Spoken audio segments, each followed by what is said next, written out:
Guys, this is Vidya Kumar and welcome again to Gyan Jyoti academy. तो आज हमारा टेंस का तीसरा दिन है और आज हम लोग स्टार्ट करने वाले हैं प्रेजेंट कॉन्टिन्यूअस टेंस को। तो आई होप आप लोग स्टडी कर रहे होंगे। तो चलिए हम लोग स्टार्ट करते हैं present continuous tense. Present continuous tense के बारे में बताने से पहले मैं आपको ये बता दूं कि प्रेजेंट कॉन्टिन्यूअस टेंस को प्रेजेंट इम्परफेक्ट टेंस या फिर प्रेजेंट प्रोग्रेसिव टेंस भी कहा जाता है।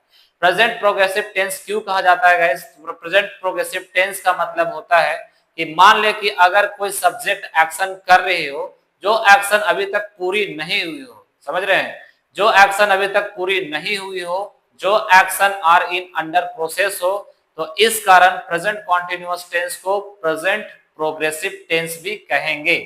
जैसे हम लोग सुटेबल एग्जांपल से समझेंगे कि प्रेजेंट कॉन्टिन्यूअस टेंस के क्या सेंटेंसेस बनती है। तो सबसे पहले हम लोग ये बात जान लेते हैं कि प्रेजेंट कॉन्टिन्यूअस टेंस की जो स्ट्रक्चर होती है वो स्ट्रक्चर एक बार आप लोग बता दीजिए। स्ट्रक्चर क्या होती है? Subject plus is, am, are plus V4 plus object. ठीक है, ये चेक कीजिए, ये हमारा स्ट्रक्चर है प्रेजेंट कॉन्टिन्यूअस टेंस की। तो यही स्ट्रक्चर हमको ये चीज आइडेंटिफाई करने में हेल्प करेगी कि कौन से सेंटेंस हमारी प्रेजेंट कॉन्टिन्यूअस टेंस की है। जैसे इसके लिए अगर सुटेबल एग्जांपल लिखना चाहेंगे तो हमारे पास जो एग्जांपल हो जाएंगे, ऐसे सपोज कीजिए, चेक कीजिए, यहाँ पे एग्जांपल लिख रहे हैं, I am reading book, I am reading book, he is listening music, वह म्यूजिक सुन रहा है, we are going to market, हम लोग बाजार जा रहे हैं, the childrens are making noise. ठीक है, मेकिंग नॉइज। तो हमारे पास ये चार सेंटेंसेस है जो कि रिप्रेजेंट कर रही है प्रेजेंट कॉन्टिन्यूअस टेंस को, जिसमें से हर एक सेंटेंस में जो वर्ब का आईएनजी फॉर्म ये साफ बता रहा है कि अगर इसका हिंदी ट्रांसलेट करें सेंटेंस में, तो जिस सेंटेंस में अगर रहा है, रहे है, रही है, अगर आ रही है, तो वैसे सेंटेंस हम लोग प्रेजेंट कॉन्टिन्यूअस टेंस बोलते थे बचपन में, याद कीजिए। तो यही हमारे नॉर्मल से सेंटेंस है जो प्रेजेंट कॉन्टिन्यूअस टेंस के हैं। ठीक है, तो इससे पहले जो प्रेजेंट इंडेफिनिट टेंस को स्टडी किए हुए हैं, जिसमें प्रेजेंट इंडेफिनिट टेंस के सेंटेंसेस को अलग अलग सिचुएशन में यूज किए थे, वैसे ही यहाँ पे प्रेजेंट कॉन्टिन्यूअस टेंस भी इसका यूज अलग अलग सिचुएशन में किया जाता है। तो किस किस सिचुएशन में प्रेजेंट कॉन्टिन्यूअस टेंस को यूज करते हैं, उसको चलिए आइए इसके बारे में हम लोग स्टडी करते हैं।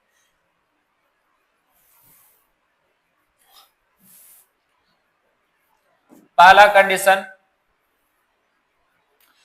फर्स्ट कंडीशन चेक कीजिए, at the time of speaking, ध्यान देंगे सब कोई, at the time of speaking, at the time of speaking.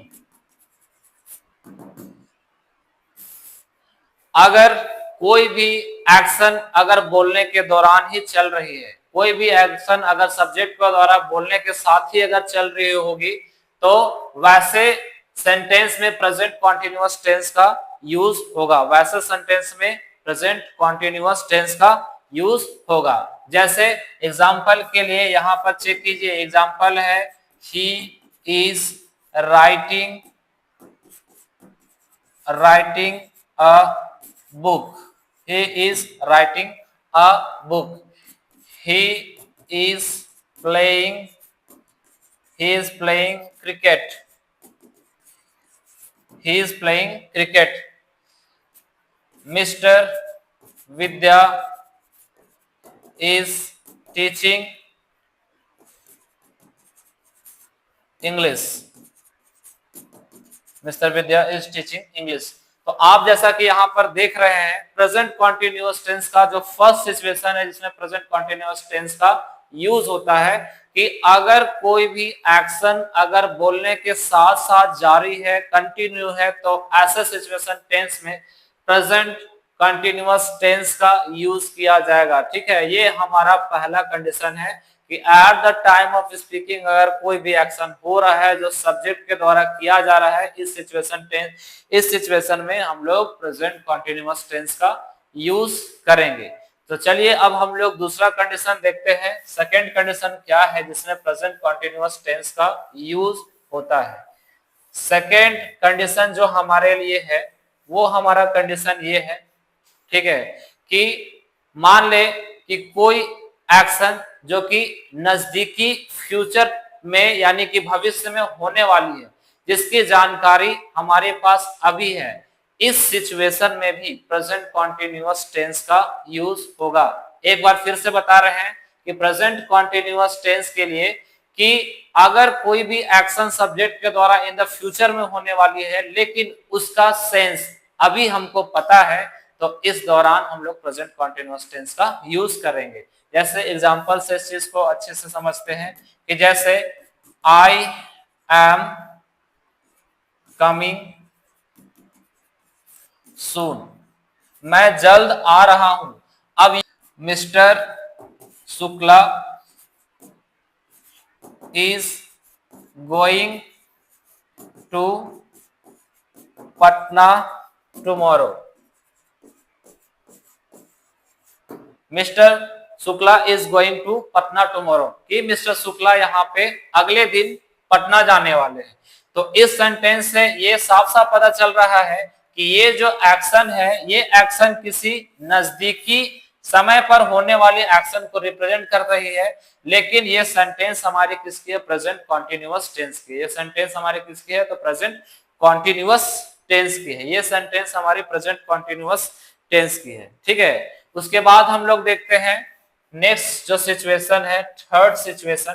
Third situation की अगर बात करें तो वो हम लोगों को क्या कहती है जिसमें प्रेजेंट कॉन्टिन्यूअस टेंस का यूज होता है। थर्ड सिचुएशन ये कहती है कि अगर कोई भी एक्शन अगर एट द टाइम नहीं हो रही है लेकिन वो धीरे धीरे प्रोसेस में हो रही हो, तो उस जगह पर भी प्रेजेंट कॉन्टिन्यूअस टेंस का यूज होगा। क्या बोल रहे हैं एक बार फिर से सुनिए कि अगर कोई भी एक्शन सब्जेक्ट के द्वारा लगातार धीरे धीरे प्रोसेस में हो रही है, तो वैसे जगह पर प्रेजेंट कॉन्टिन्यूअस टेंस का यूज किया जाता है। जस्ट फॉर एग्जांपल इसको सुटेबल एग्जांपल से समझने का कोशिश करते हैं कि जैसे पहला एग्जांपल है कि population increasing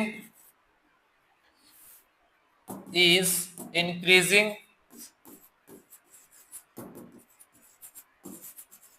day by day. Population is increasing day by day. The sea is staying Lahore now a day, कि वे अभी कुछ दिनों के लिए लाहौर में ठहरे हुए हैं। Population is increasing day by day. तो ये हमारी सेंटेंसेस जो है ये सिचुएशन को रिप्रेजेंट कर रहे हैं कि ये एक्शन अभी हो तो नहीं रही है लेकिन ये पर डे धीरे धीरे आर इन प्रोसेस में हो रही है। तो इस सिचुएशन में भी प्रेजेंट कॉन्टिन्यूअस टेंस का यूज किया जाता है, ठीक है। इस तरीके से हम लोग यूज करते हैं। फोर्थ सिचुएशन और लास्ट देखिए, और यहाँ पर एक इंपॉर्टेंट सिचुएशन ये बताने वाले हैं कि मान ले कि कई लोग ऐसे होते हैं जो कि आदत से मजबूर होते हैं, ठीक है, और आपके ना चाहते हुए भी वो आपके अगेंस्ट जा करके काम करते हैं। तो इस सिचुएशन में भी प्रेजेंट कॉन्टिन्यूअस टेंस का यूज किया जाता है। जैसे she is always complaining, she is always complaining, she is always. Sentence हो जाएगा you are always finding fault with others, we are always finding fault with others.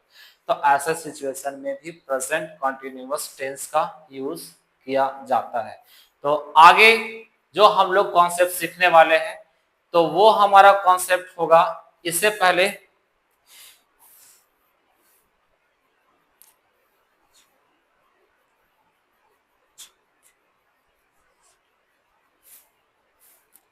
चलिए अब हम लोग आगे बढ़ते हैं।